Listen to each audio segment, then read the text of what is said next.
Hi, welcome to Storytime with Gigi. Today we're reading another story from our Disney Bedtime Favorites collection. Our story today's from Disney's Pinocchio, A Real Boy.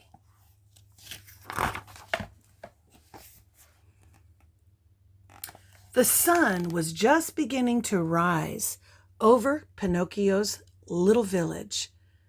The moment he awoke, Pinocchio leapt out of bed and ran to look at himself in the mirror. He laughed with joy when he saw his reflection. It hadn't been a dream. The blue fairy had made him a real boy. He smelled a wonderful scent coming from the kitchen. As he sniffed the air, Pinocchio felt a strange sensation.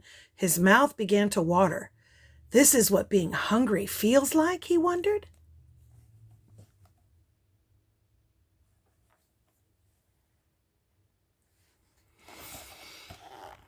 Pinocchio put on his clothes and ran into the kitchen. There he saw his father Geppetto cooking a huge breakfast.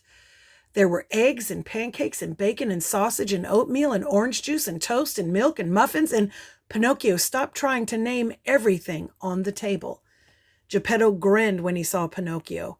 "I wanted to cook you something special for your first breakfast, but I couldn't decide what to make," he said, "so I made everything."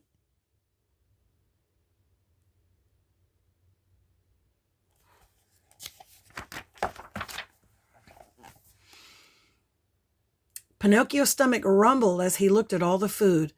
"Well, come on," Geppetto said. "Dig in."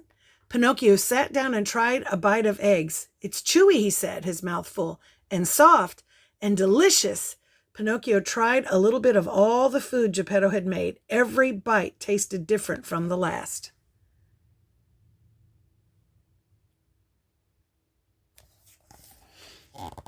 "This is wonderful," Pinocchio said.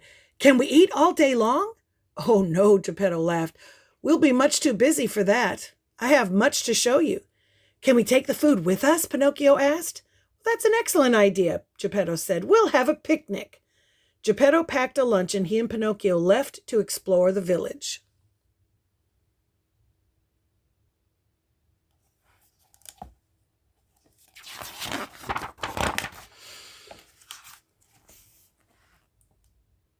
The first thing Pinocchio noticed was how brightly the sun shone.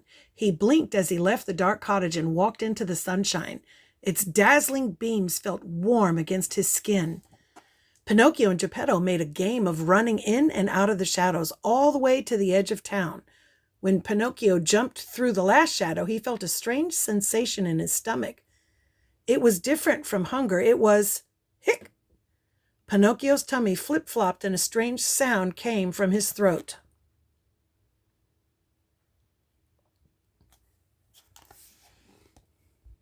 "What is going on?" Pinocchio asked. He was starting to get scared. "Oh, don't worry," Geppetto said. "It's just the hiccups." "Hiccups?" Pinocchio asked. "Will they ever stop?" Geppetto showed Pinocchio how to hold his breath until the hiccups went away. Pinocchio wasn't sure he liked this new experience. He had been so busy thinking about how much fun being a real boy was, he hadn't stopped to think about all the things that could go wrong.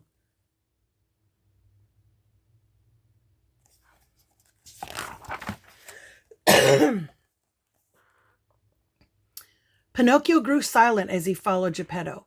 At first, the sun's warmth had felt nice, but now Pinocchio was hot and sweaty. His feet hurt and his stomach felt as empty as it had that morning before big breakfast. Pinocchio finally asked the question he was concerned about. "Are we there yet?" Geppetto took Pinocchio's hand. "It's just over the hill." The pair climbed higher until they saw a beautiful valley below them.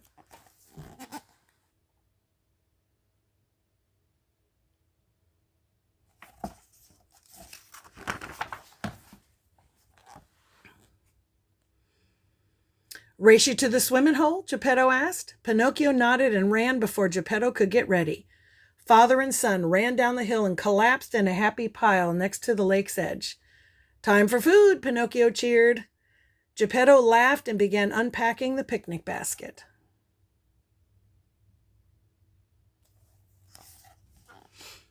Geppetto and Pinocchio spent the rest of the day at the swimming hole, playing in the water and fishing on the bank.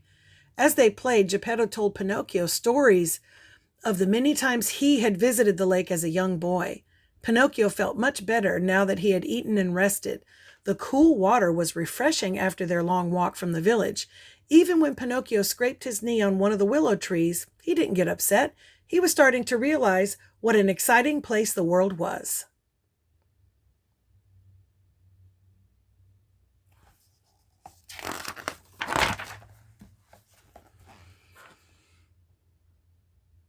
As the sun began to set, Pinocchio noticed a new feeling. His eyelids felt heavy, and though he could barely keep his eyes open,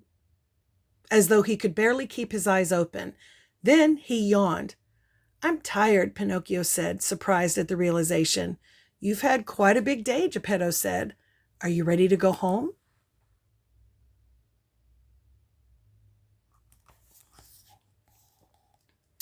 Pinocchio nodded, and Geppetto lifted him on his shoulders.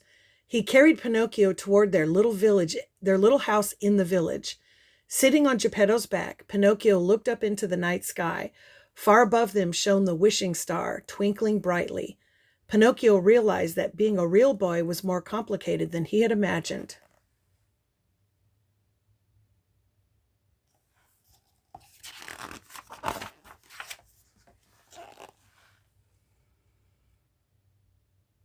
"Today was fun, Father," Pinocchio said, "but it was hard, too."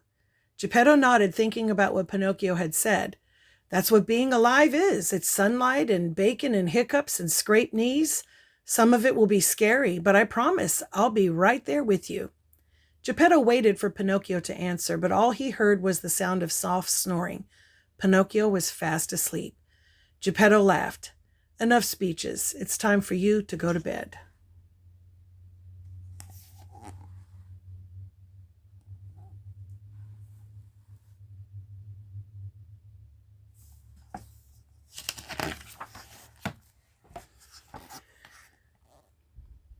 Geppetto carried Pinocchio as gently as he could to bed. He fluffed his pillow and then drew the blanket close under Pinocchio's chin. "Good night, my boy," Geppetto said, leaning in to kiss Pinocchio on the forehead. "Today was a dream come true. I cannot wait to share another adventure with you tomorrow."